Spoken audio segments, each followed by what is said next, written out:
Here's a question nobody in the legacy media wants to answer. Is Vladimir Putin winning this war? Or is he drowning and just refusing to admit it? Desperate men don't get calmer, they get more dangerous. Let's connect the dots. 4 stories, 4 different threads. Alone, they look unrelated. Put them together, and you get the real picture. A Russian army bleeding out, a Chinese Communist Party friend playing both sides, and a test of NATO's spine. Coming whether Washington is ready or not. Let's get into it. Act 1. The meat grinder. Let's start with a number nobody in Washington wants to say out loud. 2 million. That's the estimated combined casualty in the Russia-Ukraine war. That's according to CSIS, the Center for Strategic and International Studies. Russia's share? 1.4 million dead, wounded, or missing. That's roughly 1% of Russia's entire population. Compare that to World War II. The United States in every war since has not lost that many men combined. Not even close. Try 4 times over. And Russia's army is losing men faster than it can replace them. 34,000 casualties a month. Recruiting maybe 27,000 new bodies to throw into the fire. That math doesn't work. It never works. Here's how bad it's gotten. Foreign Policy talked to Russian military bloggers, Russian voices, not Ukrainian propaganda. They say the newest conscripts survive, on average, 20 to 35 minutes on the front line from signing the contract to a body bag, as little as 10 days. Moscow claims 420,000 new contract soldiers this year. Russian state media itself admits recruitment is down 30%. You can't spin your way out of a number like that. Why? Because Ukraine figured something out. Cheap drones, AI guided. The drone finds the target itself. It's created a kill zone, 20-40 kilometers along the front. Over 90% of Russian casualties now come from drones alone. The result? Russian troops advancing at 50 meters a day. 50! That's not an offense. That's a funeral procession. Attrition on a scale we haven't seen since the Battle of Somme, except with 21st century weapons and a 21st century body count. While Russia bleeds out meter by meter, it's still finding time to level apartment buildings back home in Kiev. In early July, one strike hit the Ukrainian capital among the deadliest of the entire war. It lasted through the night. 74 missiles, nearly 500 drones, dozens killed, dozens more wounded. Kiev's mayor called it the largest single assault the capital has ever taken. Tens of thousands of people packed into subway stations at night, thousands of them children. That was the only place bombs couldn't reach. Moscow says it was hitting military targets. Tell that to the Ukrainian Red Cross warehouse that got flattened. 320,000 relief items gone, right when the Ukrainian civilians needed them most. So here's the picture: Putin's army is stuck. It's bleeding, it's burning through its own people, and it's still lashing out with everything it's got left. A cornered animal doesn't get calmer, it gets more dangerous. Keep that in your back pocket. Act 2. The No Limits Partnership has limits. Except where it doesn't if your army is stuck in the mud. You need a lifeline. For years, the story out of the Kremlin has been the same. Don't worry, the Chinese Communist Party has our back. Funny thing happened at the negotiating table. At the big Putin-Xi summit, the headline item was the Power of Siberia 2 pipeline, Russia's plan to pump 50 billion cubic meters of gas a year into China to finally replace the European market Putin torched with his own invasion. What did Putin walk away with? A memorandum, not a contract, a piece of paper that says, essentially, we agree to keep talking. No locked-in price, no timeline. Beijing wants to pay close to Russia's domestic rate, pennies on the dollar. Moscow wants something closer to what Europe used to pay. The Chinese Communist Party has all the leverage here, and it knows it. No rush, no charity. That's not how the CCP operates. So Russia's big economic lifeline turns out to be a handshake and a photo op. Except, and here's where it gets ugly, while the CCP was stiffing Putin on the gas contract, it was quietly doing something far more dangerous. For free, apparently. In early July, Germany's foreign ministry requested urgent talks with the Chinese Communist Party's ambassador. The reason? Reports confirmed by multiple European officials and documents that the CCP secretly trained Russian troops under an internal decree, signed by Russia's own defense minister back in August of last year. Not driving lessons, folks. At least 4 Russian and Chinese generals were directly involved. The courses included 3 weeks of nuclear warfare training, radiological, biological, chemical warfare training, a program so sensitive even NATO members treat it as a state secret. Berlin's message was blunt. Reports of CCP training for Russian soldiers are deeply concerning, because Russia remains the single greatest threat to European security. Full stop. Anything that keeps that war machine running is a direct threat to Germany's own safety. Let's be honest about what we're looking at. In public, Beijing swears it's neutral, officially not providing military support to either side. Behind closed doors, running a boot camp for the guys shooting down Ukrainian children in their sleep. Some of those trainees reportedly already back on the battlefields. An earlier round of this, roughly 200 soldiers focused specifically on drone warfare, the exact weapon killing Russian conscripts by the tens of thousands, the exact weapon flattening apartment blocks in Kiev. Now think about that for a second. The Chinese Communist Party won't give Putin a fair gas price, but it'll give him a nuclear warfare curriculum. No charge. Why? Because the CCP doesn't want Russia to win this war outright. That makes Moscow too powerful, too independent, and it doesn't want Russia to lose the war either, because that'll remove the West's single biggest distraction. What Beijing wants is exactly what we're watching. A forever war, just healthy enough to keep bleeding NATO's attention.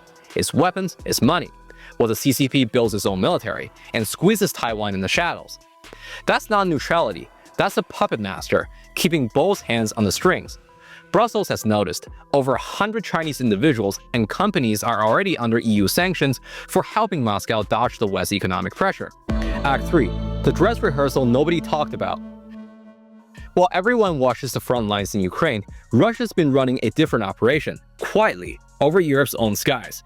The International Institute for Strategic Studies, IISS, one of the most respected defense think tank on the planet, dropped a report titled Russia's UAV Campaign Over Europe. The findings? Over roughly 18 months, Russia ran an estimated 144 drone operations across NATO territory. Not one or two rogue incidents, 144.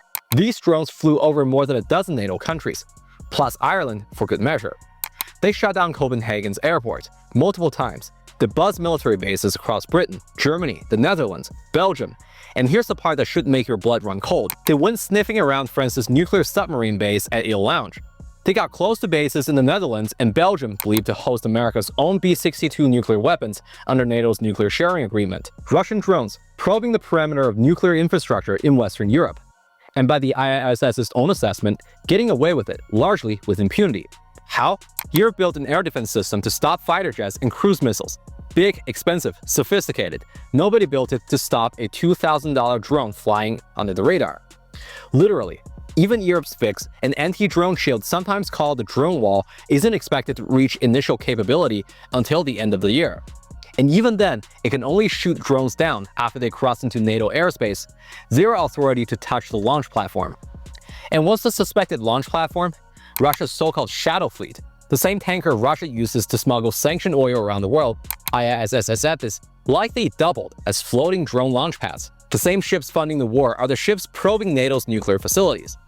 Now, to be fair, this isn't an open and shut case. Some European governments, after months of investigating individual sightings, haven't been able to confirm hostile drone at all. The IISS itself says not every sighting was necessarily Russian, but the pattern across a dozen plus countries timed with Shadow Fleet ship movements is what the report calls too consistent to write off as coincidence. You would think this is Russia flexing, and sure, tactically, it's a win for the Kremlin either way. But read between the lines here, this is also a tell. Since 2022, Europe kicked out a huge chunk of Russia's human spy network. So what's Putin left with? Cheap drones off cheap boats. Because the expensive, sophisticated intelligence tools got shut down. That's not the flex of a superpower. That's improvisation from a country running out of better options. For what exactly? Stick with me. Act 4. Poland is the final exam. Let's put it together. A Russian army bleeding out at 50 meters a day. Its own conscripts dead within minutes of arriving. A Chinese Communist Party running a secret nuclear warfare academy for Russian generals, while stiffing Putin on the gas deal that was supposed to save his economy.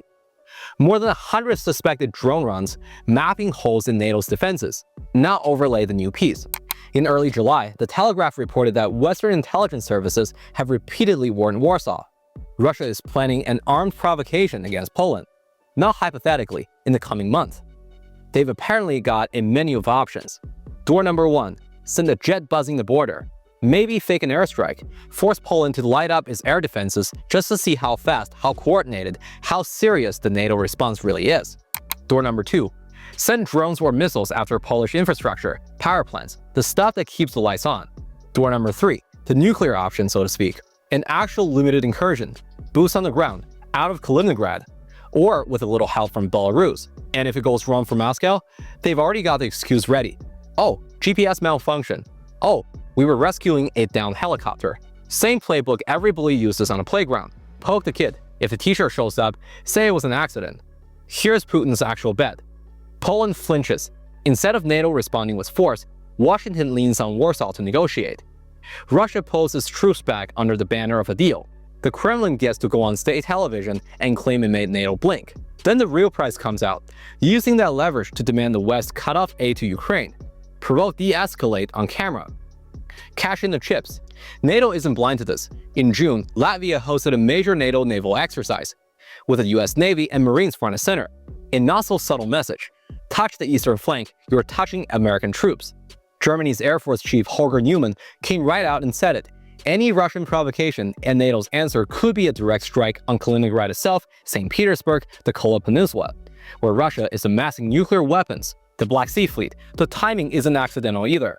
NATO summit in Ankara falls on July 7th and 8th, and the alliance isn't exactly walking in as a picture of unity. Reports out of Germany say Italy has been pushing to strip out language locking in Ukraine funding for 2027. Rome denies it, but the fight over the final wording is real. Putin knows there are cracks. He's not just testing Poland's air defenses, he's testing whether NATO as an alliance is a paper tiger or the real thing. So here's what to actually watch, America. Not just Russian jets near Poland. Watch Washington's response time. Minutes or month. Watch Beijing too, still calling itself neutral, while its generals teach nuclear warfare to the men bombing Ukrainian kids in their sleep. That's not a side story, that's the same regime deciding how long this war drags on. Putin's been run before, run about Ukraine folding in 3 days, run about Europe caving on sanctions. Now he's betting on one more thing, that the West is too divided, too distracted, too tired to call his bluff. Will Russia test us? Yes. The real question is whether we're watching when it happens. We'll be watching Warsaw, Beijing, all of it. If you want the story before it hits the front page, be sure to hit subscribe and turn on your notifications. We'll see you back here next time. Have a great day.